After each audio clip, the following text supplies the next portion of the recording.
Assalamualaikum warahmatullahi wabarakatuh. Perkenalkan, nama saya Syahrul. Saya dari Prodi Manajemen Informatika.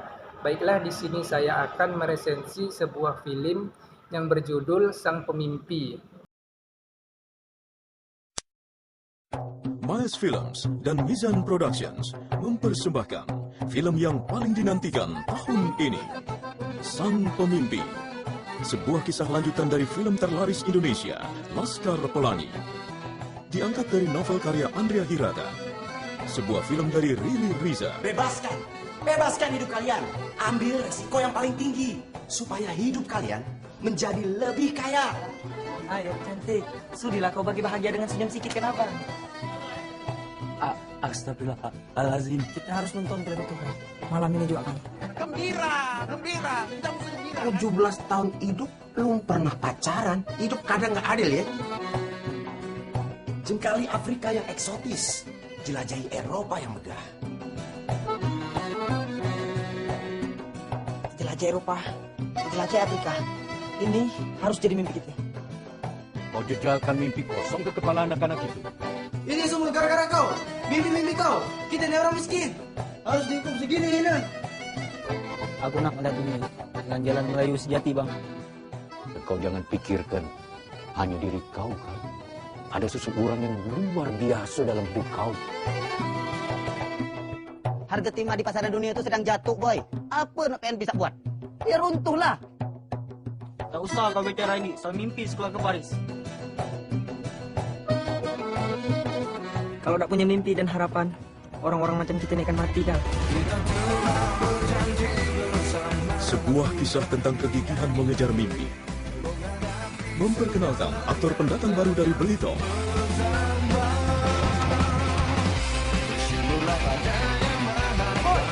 Turut didukung oleh aktor-aktor terbaik Indonesia.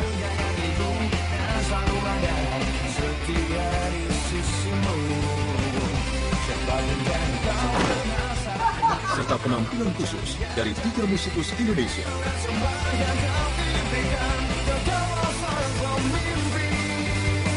Sang Pemimpi, jangan lewatkan mulai 17 Desember 2009, hanya di bioskop. Sebuah adaptasi sinema dari novel fenomenal Sang Pemimpi karya Andrea Hirata melanjutkan kisah Laskar Pelangi. Film Sang Pemimpi yang mengambil setting di era tahun 80-an ini mengisahkan masa remaja Ikal, anak keluarga pekerja rendahan di perusahaan negara timah di Pulau Belitung, bersama Arai sepupunya dan Jimbron sahabatnya. Karena tak ada sekolah menengah di desanya, Ikal dan 2 sahabat terdekat, Arai dan Jimbron, harus merantau ke kota pelabuhan Manggar yang berjarak puluhan kilometer untuk melanjutkan sekolah. Bersama-sama mereka tumbuh menjalani kehidupan masa remaja dengan segala tantangan dan perjuangan hidup serta problematika masa remaja untuk meraih cita-cita dan impian. Semangat mereka makin memuncak saat seorang guru memberikan mereka inspirasi untuk mengejar mimpi di Eropa.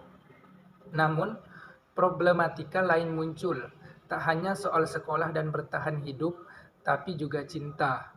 Cinta Arai yang tak tertahankan pada Zakiyah Nurmala dan Jimbron juga jatuh hati dengan seorang gadis pemurung pekerja pabrik cincau yang tak pernah tersenyum. Sementara bagi Ikal, gairah anak muda yang sedang bergejolak di dirinya membawanya ke sebuah perasaan bersalah terhadap ayah dan menyisakan kekecewaan yang dalam di hati sang ayah yang sangat membanggakan dirinya sejak kecil. Namun, rasa bersalah terhadap sang ayah membuat Ikal bangkit dan para pemimpi pun kembali berlari bersama. Satu persatu simpul-simpul kesulitan hidup untuk mencapai mimpi mereka buka, cita-cita, harapan, dan cinta. Namun setelah gelar sarjana diraih, Arai menghilang. Tinggallah Ikal sendirian mengadu nasib sambil mengejar mimpi. Sanggupkah ia meraih mimpinya tanpa kehadiran Arai? Dengan latar belakang sebuah pulau indah yang pernah menjadi salah satu pulau terkaya di Indonesia, film ini dipenuhi kisah tentang kalangan pinggiran dan kisah perjuangan hidup yang mengharukan untuk menggapai mimpi, keindahan persahabatan, dan cinta kasih yang tulus antara anak dan ayah. Kelebihan dari film ini menceritakan tentang persahabatan dan kesetiaan kawan yang erat dan juga mencakup pentingnya pendidikan yang begitu mendalam, serta kisahnya yang mengharukan.